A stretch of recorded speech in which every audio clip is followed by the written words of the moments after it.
আমাকে একটা গান শোনাও না, আমার ঘুম আসছে না। শোনাও না প্লিজ।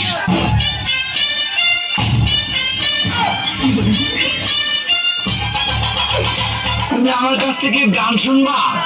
জানো তোমার ঘুম আসতেছে না, তো তুমি আমার কাছ থেকে গান শুনবা, ভালো কথা। গানটা শুনে টাস করে মুইতে ঘুমায় পড়বা, বুঝছো? অঙ্কে আমি তোমার গান কইতাম, আমি এক জায়গায় গান কইছিলাম, পরে 160 টাকা জরিমানা দিয়ে এসেছি, বুঝেছো? এখন আমি গান বলতেছি, তুমি উপস্থাপনতা করো আমার গানটা শুনে। তাহলে গানটা আমি একটু বলে ফেলি। তুমি কুতু কুতু দিও না, কুতু কুতু, তুমি কুতু কুতু দিও না, কুতু কুতু, তুমি কুতু